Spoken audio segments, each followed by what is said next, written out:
ये देखो आज हम लोग बोध मास को समझेंगे, ठीक है। इसको समझेंगे बोध मास को। यहाँ पर सबसे पहले क्या है, देखिए बी।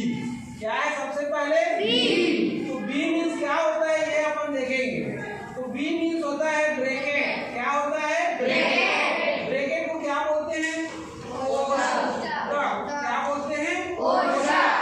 ठीक है। इसके बाद क्या है? ओ। ओ माने होता है आप। आप माने हिंदी में का, और का का मतलब क्या होता है? गुना। इसके बाद डी है, देखो। तो डी मीन्स क्या होता है? तो डी मीन्स होता है डिवीजन। और डिवीजन को क्या बोलते हैं? भाग बोलते हैं। इसका सिंबल ये है। इसके बाद एम में आ गए। एम मीन्स क्या होता है? मल्टीप्लिकेशन। मल्टीप्लिकेशन मतलब क्या होता है? गुणा। गुणा का सिंबल ये है, ठीक है। इसके बाद ए। ए मीन्स क्या होता है? एडिशन। एडिशन को क्या बोलते हैं? योग। इसका सिंबल क्या है? ये हो गया। इसके बाद क्या है? एस। तो एस मीन्स क्या होता है? सब्ट्रैक्शन। तो सब्ट्रैक्शन को बोलते हैं घटाओ। क्या बोलते हैं? ये या घटाना। और इसका माइनस ये सिंबल है, ठीक। अब देखिए क्या है यहाँ पर? कोष्टक। तो कोष्टक कितने प्रकार का होता है ये देखेंगे अपन, ठीक। तो कोष्टक कितने प्रकार का होता है तो अपन देखते हैं। तो कोष्टक में पहला होता है स्मॉल ब्रैकेट, ये छोटा कोष्टक। इसके बाद क्या होता है? कर्ली ब्रैकेट, ये सर्पिलाकार कोष्टक। और इसके बाद होता है बिग ब्रैकेट, मतलब बड़ा कोष्टक। ये आ गया समझ में? ठीक। अब देखिए किसी भी प्रश्न को हल करेंगे तो किसको पहले सॉल्व करेंगे, ये देखिए। तो सबसे पहले क्या है? बी। बी मीन्स क्या होता है? ब्रैकेट। ब्रैकेट मीन्स कोष्टक। तो ये देखिए कोष्टक कितने प्रकार का होता है? 3 प्रकार का। कौन कौन सा होता है? देखिए छोटा कोष्टक, फिर सर्पिलाकार कोष्टक, और फिर बड़ा कोष्टक। तो सबसे पहले आप किसको सॉल्व करेंगे? छोटे कोष्टक को। इसके बाद कर्ली ब्रैकेट को, सर्पिलाकार कोष्टक को, उसके बाद फिर बड़ा कोष्टक को, ठीक है।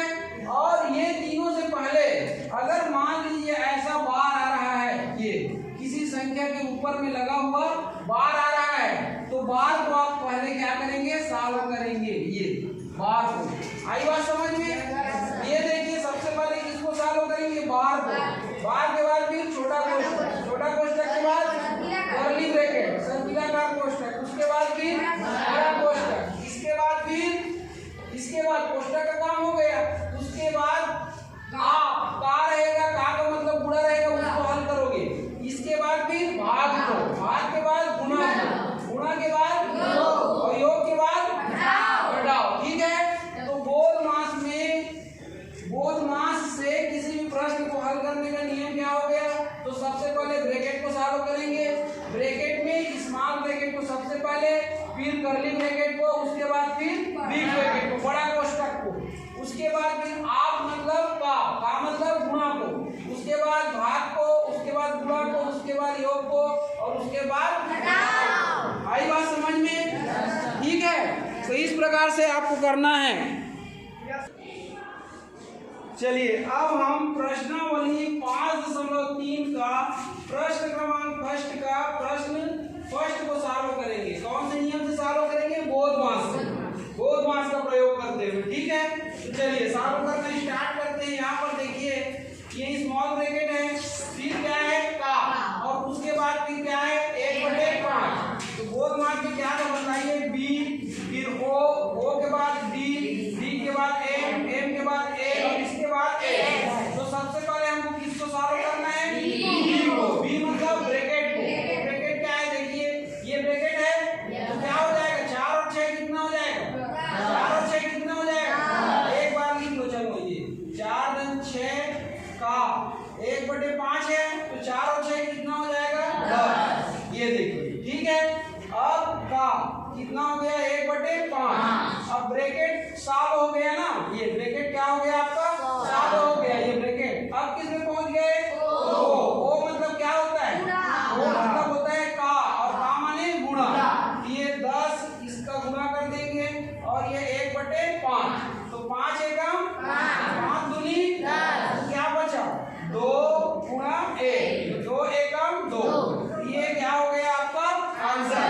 ठीक है, अब हम लोग किसको सॉल्व करेंगे, सेकंड को। ये देखिए सेकंड क्या है, तो इसको सॉल्व करते हैं। चलिए 3x फिर ऋण है, फिर बड़ा ब्रैकेट है, फिर 4x है, फिर धन है, फिर कर्ली ब्रैकेट है, फिर x है, फिर धन है, फिर स्मॉल ब्रैकेट है, 5x ऋण 3x, फिर स्मॉल ब्रैकेट क्लोज, फिर कर्ली ब्रैकेट, फिर बिग ब्रैकेट। ठीक है, तो हल करने का क्रम क्या है, तो ये देखिए BODMAS, तो सबसे पहले किसको करेंगे, ब्रैकेट को। तो ब्रैकेट में तीनों प्रकार का ब्रैकेट है, देखो स्मॉल ब्रैकेट, कर्ली ब्रैकेट और बिग ब्रैकेट। तो सबसे पहले किसको सॉल्व करेंगे, स्मॉल ब्रैकेट को। स्मॉल ब्रैकेट कहाँ है, यहाँ पर, तो इतने बस को सॉल्व करेंगे। तो ये देखिए 3x का 3x, 4x का 4x, धन का धन, कर्ली ब्रैकेट का कर्ली ब्रैकेट, x का x, यहीं पर केवल हल होगा। तो 5x में 3x को घटाओगे कितना आ जाएगा, 2x आएगा कि नहीं आएगा, ये। ठीक है, ये केवल कितने को सॉल्व किए, इतने को। अब आगे बढ़ते हैं, इसके बाद कर्ली ब्रैकेट सॉल्व होगा, तो क्या हो जाएगा, देखिए 3x माइनस ये 4x प्लस ये x है। अब ये ब्रैकेट हट जाएगा, ये आ गया समझ में। अब कर्ली ब्रैकेट को सॉल्व करोगे तो 3x ऋण, ये 4x धन, ये 1x है, ये 2x है, तो कितना हो जाएगा 3x, ये। ठीक है, अब देखिए ये 3x ऋण, ये 4x, इसको हटा दो अब, ये अब क्या बच गया, बिग ब्रैकेट। तो इस बार ये सॉल्व होगा, ये तो ये 3x ऋण 4 3 कितना हो जाएगा 7x, इस बार ये भी हट जाएगा। ये देखिए ये आ गया समझ में। अब 3 को इसमें घटाओगे तो कितना आएगा 4x, अब ऋण वाला बड़ा है तो ऋण 4x आया है आंसर। तो ऐसे सॉल्व होगा। अब चलिए नेक्स्ट को देखते हैं। तो नेक्स्ट क्या है देखिए, तो अगला प्रश्न है हमारा ये 2 ऋण, बड़ा ब्रैकेट है, फिर 2 है, फिर ऋण है, कर्ली ब्रैकेट है, 2 है, फिर ऋण है, फिर स्मॉल ब्रैकेट है, और फिर क्या है 2 ऋण, फिर 2 ऋण 2 में बार है, फिर छोटा ब्रैकेट, फिर कर्ली और फिर बड़ा। तो सबसे पहले अगर बार दिया हो तो किसको सॉल्व करना है, बार को। तो बार में कितना आ रहा है, इतना आ रहा है ना, इतने को पहले सॉल्व करेंगे। तो ये देखिए 2 का 2, ऋण का ऋण, ये 2 का 2, ये ऋण का ऋण, फिर ये कर्ली ब्रैकेट, फिर ये 2, फिर ये ऋण, और फिर स्मॉल ब्रैकेट, फिर ये 2। अब ये ऋण को भी रखना है ना, ये आप क्या कर रहे हैं, कितने बस को सॉल्व कर रहे हैं, तो 2 में 2 घटाओ तो कितना आएगा 0, ये आ गया समझ में। अब ये 2 ऋण, ये 2, अब इसके बाद ये 2 ऋण, 2 में 0 घटाओ तो कितना आएगा 2 आएगा, तो ये छोटा ब्रैकेट हट गया, ये। अब ये 2 का 2 ऋण का ऋण, ये 2 का 2, इसके बाद देखो ये ऋण का ऋण ना, 2 में 2 घटाओ तो कितना आएगा 0, ये। तो ये 2 ऋण, ये वाला 2, इसके बाद ये ऋण, अब ये 0 का 0, ये 2, ये ऋण का ऋण, 2 में से 0 मतलब 2। अब ये 2 ऋण 2, बड़ा ब्रैकेट भी हट गया तो कितना आएगा 0 आएगा।